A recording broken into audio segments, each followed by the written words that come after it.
Hello, lords and ladies of the realm. It is I, Emily Sophia, here to break down for you all, if my broken soul can manage it, the final episode, episode 10 of season 5 of Game of Thrones, Mother's Mercy.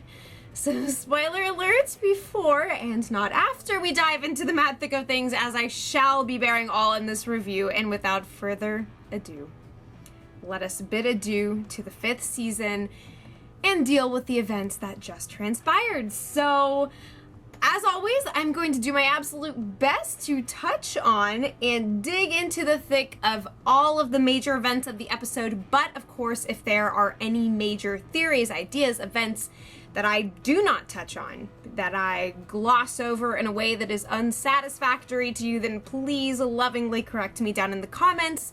Expand on the conversation that I am simply beginning here. So, life. Is it worth living anymore? These are the things that I ask myself when these red wedding episodes come around, and I say red wedding merely to suggest that a lot of people who I did not foresee getting offed did in fact have that happen to them. And I mean, when it comes to this show, I stay very much in the moment. I know a lot of people who go on, you go to Reddit pages, you go to forums, and they're all the book readers and the heavy speculators, and just everybody comes together and synthesizes these crazy theories, some of which actually come about. And I'm one of those people who I just kind of take what's given to me, and I sit in the moment, and I bask, and I weep, and I curl and clench until I turn into a black hole, which is precisely how I felt after losing Jon Snow. And I want to give a moment of silence to Ned Stark's son. So, I'll wait.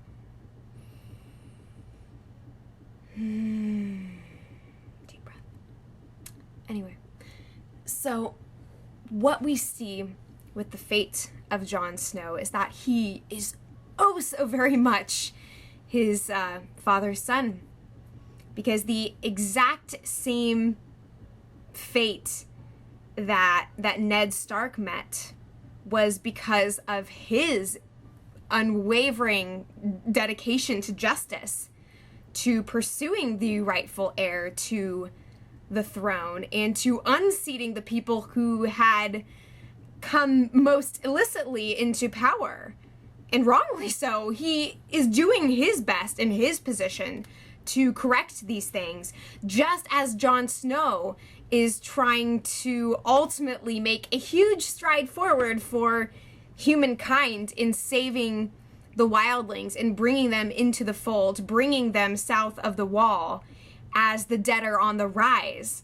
This is an incredibly philanthropic act that is not appreciated by his men and is in fact utterly detested. And we knew just how many people have been breathing down his neck, waiting for this moment to sink their teeth in.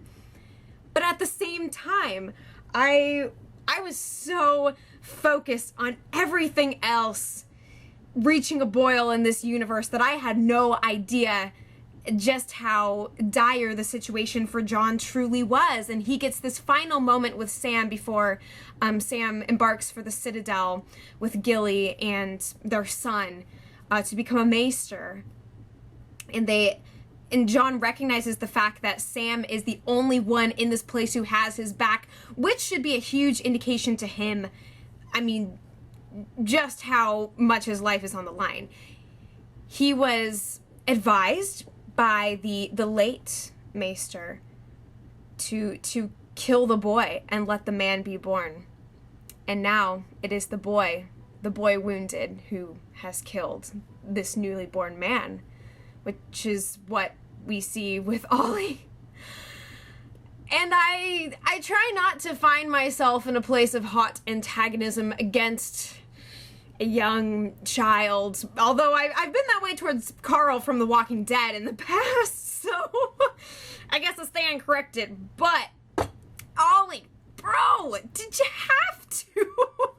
You realize how rare a thing a Stark is? Bastard or no? Do you have no sense of the magnitude of what he has done for civilization?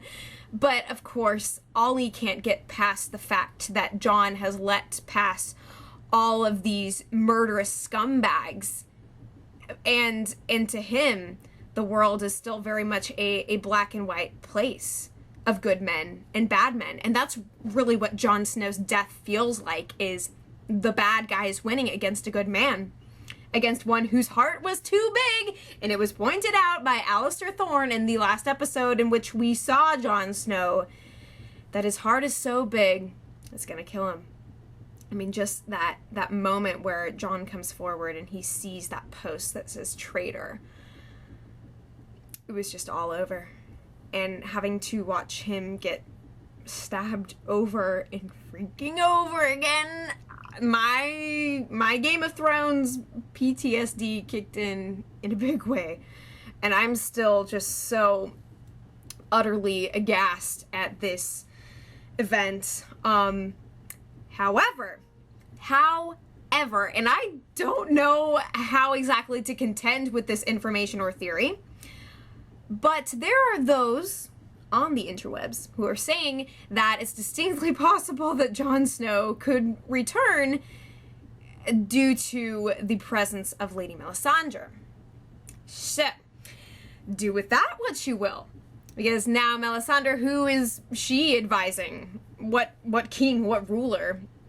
I mean, that Stannis is a whole nother ballgame, which we are about to get into, but now that she is back at Castle Black, and she still arguably has the Lord of the Light on her side, although I think there's so much else going on with Melisandre behind the scenes, especially in light of just the crazy fallout of the Stannis situation. I mean, there is more to her than what meets the eye, and what meets the eye is already incredibly questionable. So maybe it'll be, you know, another situation kind of like Qyburn, back at King's Landing. Wake up the dead now. And it's just, I mean, I personally as a viewer derive so much meaning from that moment of Jon Snow looking, I mean, he looks death in the face and actually ends up going back to his own death, which is just irony and a half for you. I mean, so many things I think and feel, and I'm just terribly, awfully overwhelmed.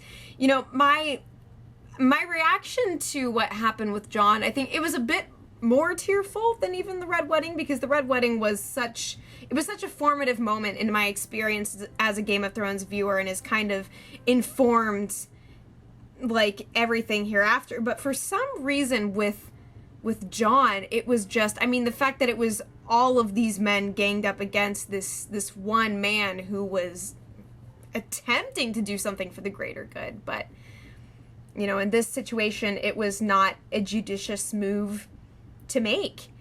And we see that the power that a man has is in great part derived from those whom he leads and guides. We see that exact same thing occur with Stannis. I mean, talk about the freaking domino effect. He murders his daughter to attempt to get some semblance of an upper hand against the Boltons at Winterfell.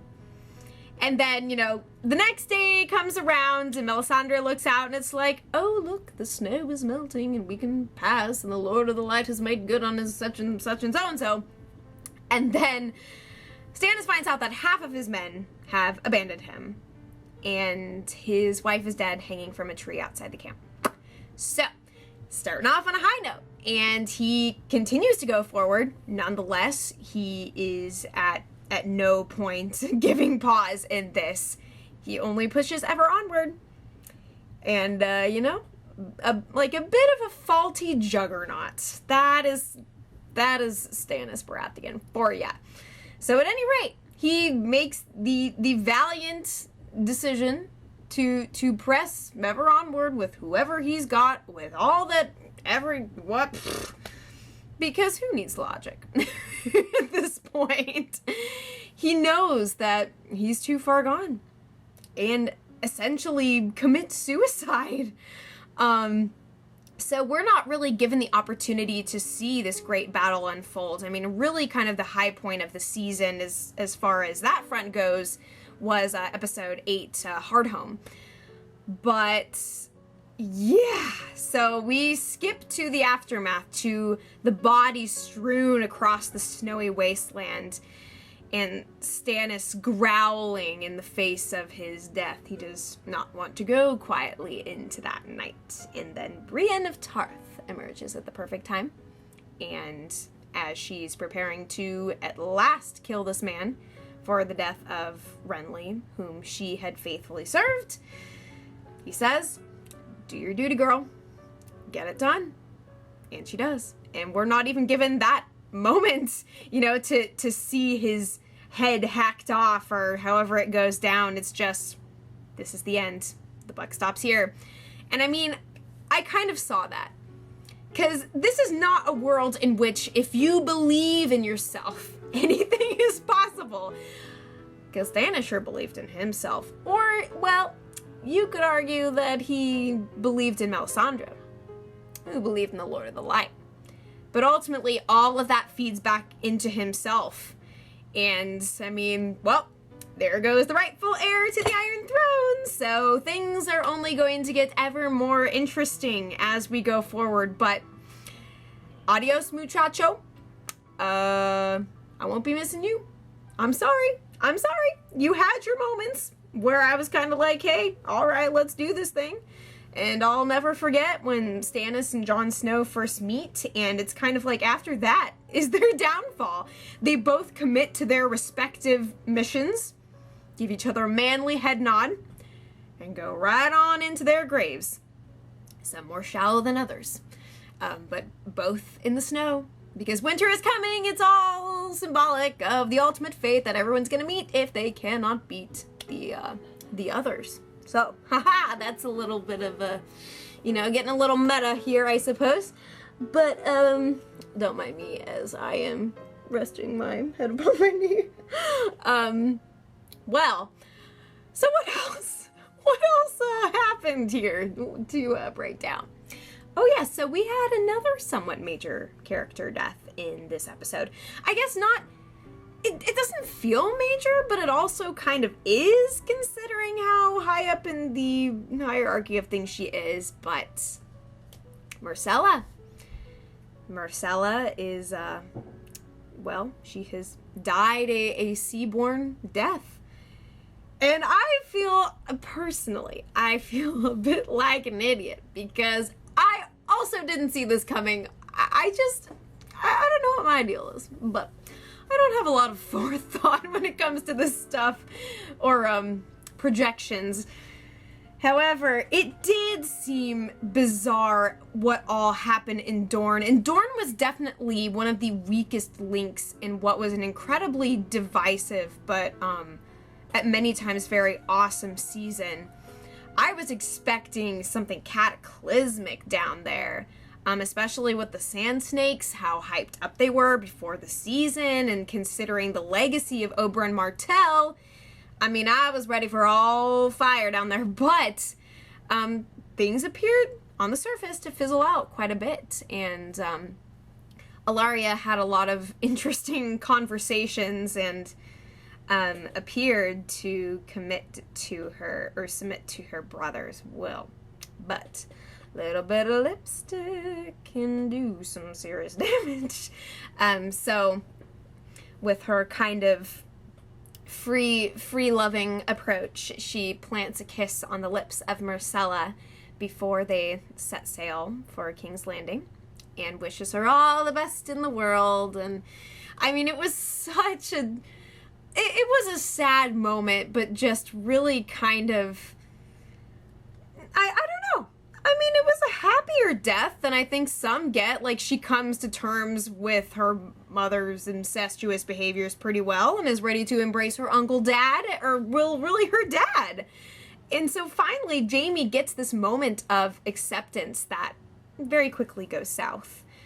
Myrcella is taken out of the picture. Meanwhile, Ellaria wipes her bloody nose and wipes her hands of the situation. So as to whether or not things are going to ultimately end up coming back to Dorne, we'll see. It would honestly kind of be a big disappointment for me if they didn't, just because... But again, we got to see a lot of really huge stuff this season elsewhere, just maybe not in the places that we expected. So I'm not, in hindsight, I suppose I'm not going to complain about that as much. But it was a relief to at least see Ellaria's cunning at work, because I wasn't ready to believe the fact that she had just completely thrown all of this aside and was ready to just move on. The love and the passion that she had for Oberyn was so transcendent, beyond politics, beyond all else.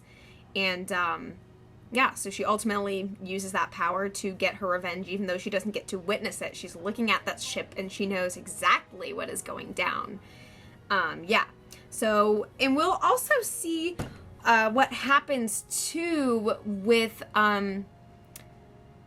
Prince Ali, I do not know what his name is. Who's the guy? The guy that Myrcella was going to marry. Anyway, so Myrcella and Jaime got to have a very touching conversation, and he is on that voyage attempting to explain to her the nature of his relationship to Cersei, and already she is so embracing of it, and in embracing that, dies. So... shenanigans. I tell you what, the Lannisters are certainly having a hell of a time, and I cannot imagine what life is going to be like to see, for Cersei next, especially what she, with what she's dealing with now, after the Walk of Shame. Which I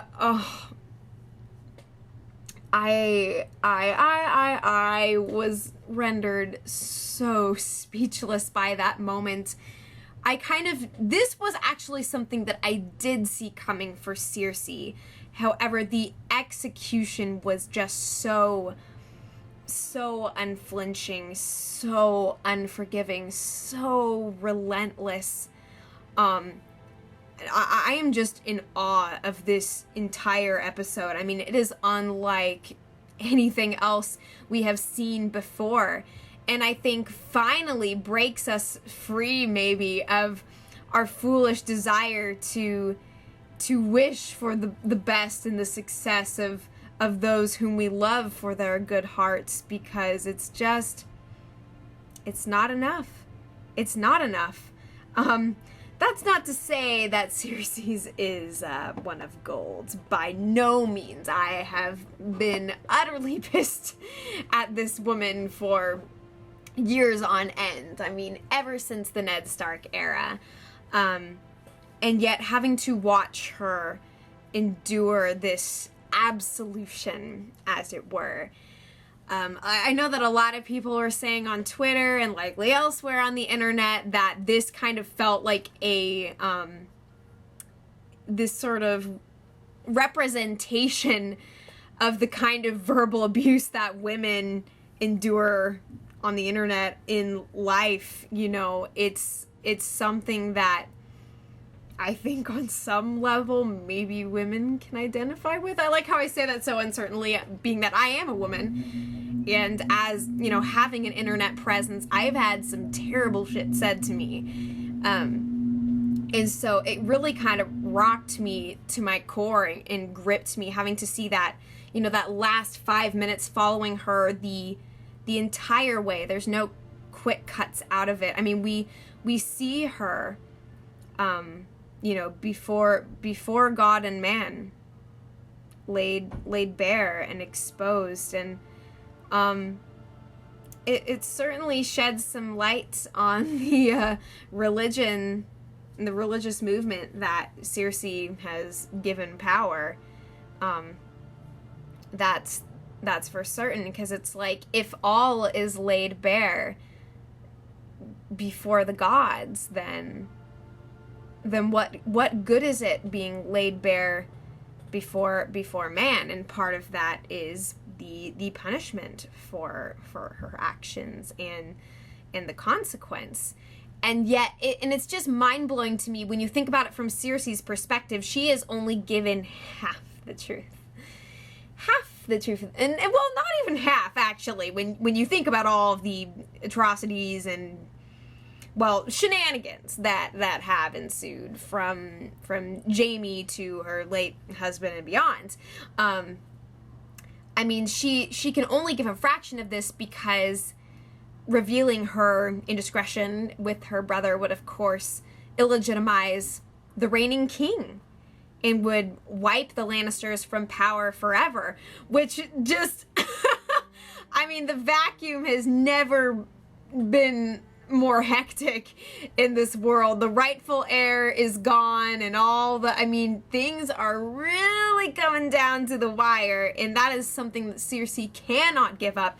And even, as soon as she is stripped down before the people and led to walk in their horrific midst as if to a crucifixion, she is walking towards the castle, towards power, towards the ability to attempt to get back at her enemies, and maybe this time without accidentally empowering this crazy religious sect,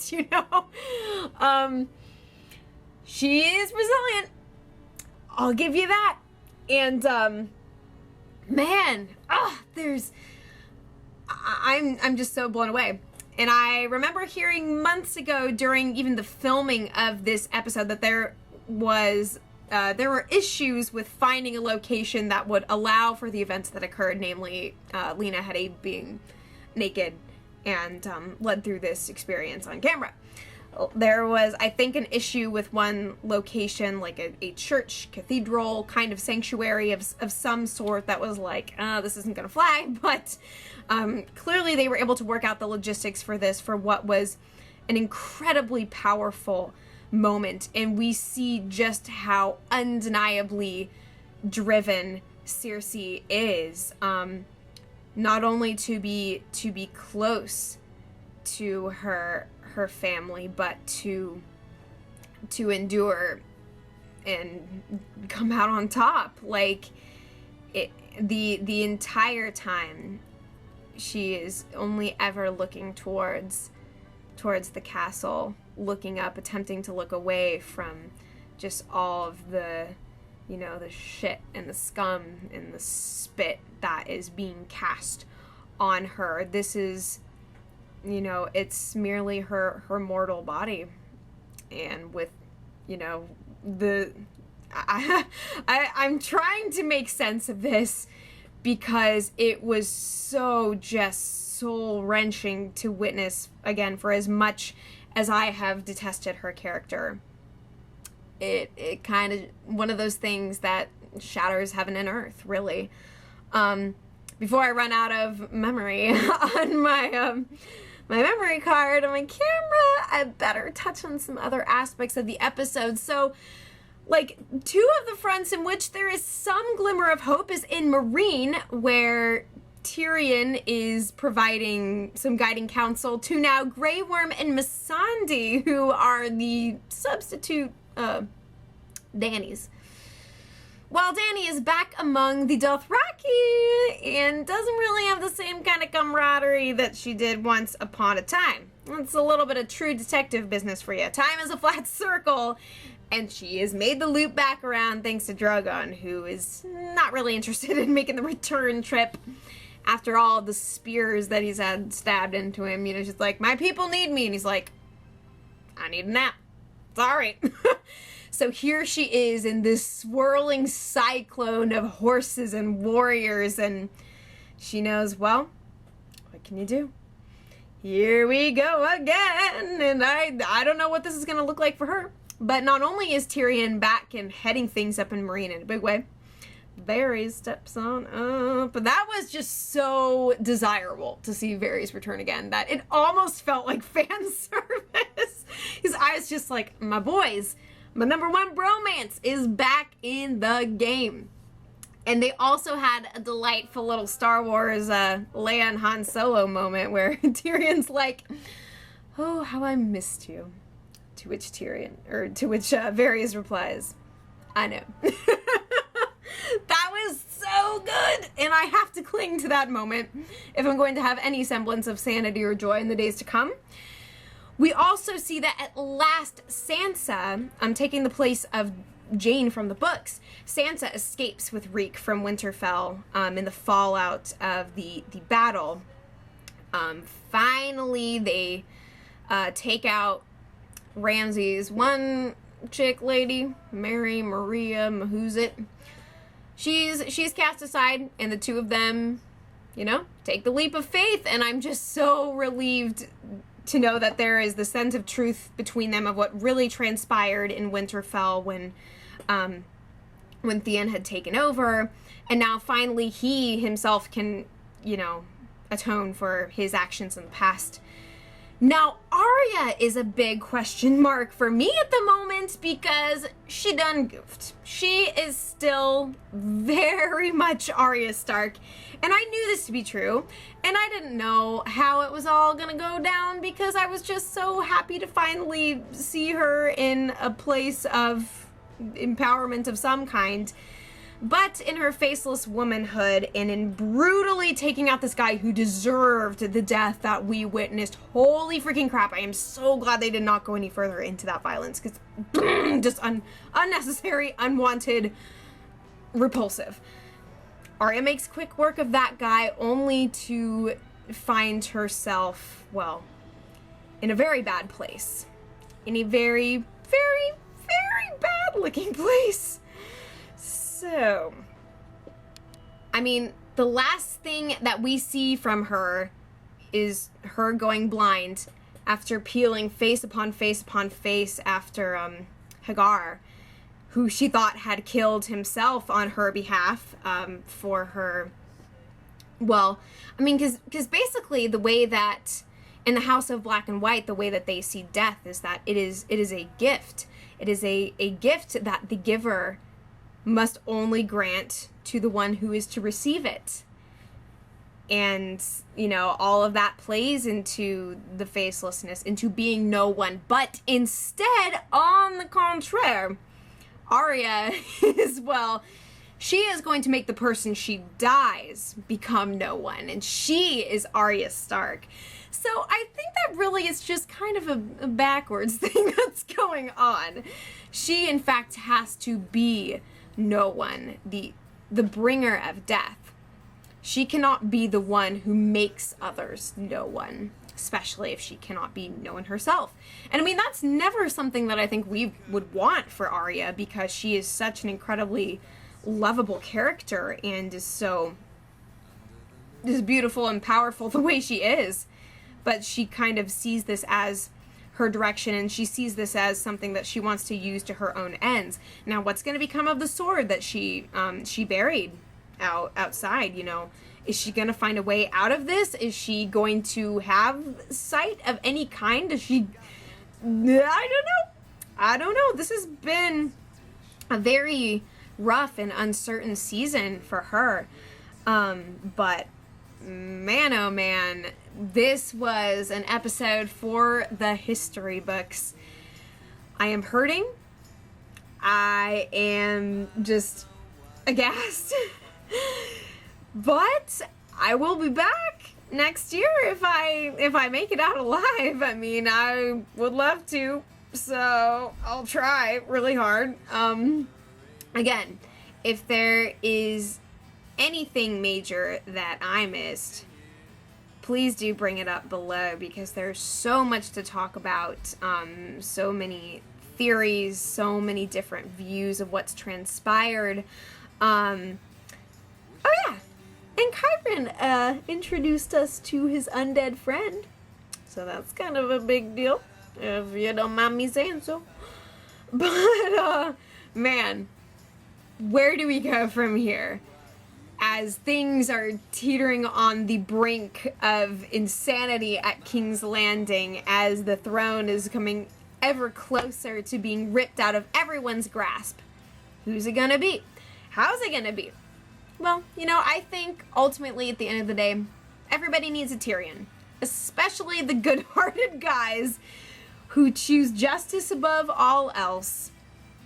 And, well, you know, the Tyrion just provides such incredible insight. And I love when, oh yeah, so yeah, Dario and Jorah are going on a little love triangle quest, trying to triangulate the location of the lady love they have in common. So we'll see how exactly that's going to go down. But anyways, with Tyrion kind of getting to take charge, I'm just reminded of how, yet again, he is like my only hope. I have so much that is banking on him, and I love the part where he's just like, you know, my basic skills. Here's my resume. I drink. I talk. I've survived so far, you know? What a character. What a guy. I love him to bits and pieces, and he brings me so much joy. And I think that there is, all of his drinking and talking, I do not think has come to naught. So, anyways, this review has run long. Thank you guys. Thank you for an incredible season. It's been just so amazing to experience this with you guys. I'm going to be doing True Detective when that premieres. Also still doing Hannibal. We'll see if I pick up anything else along the way. So, you guys, please, by all means, take care of yourselves. Send you a kiss. Mwah. And as always, well, I'll be back before you know it. Under the Milky Way tonight.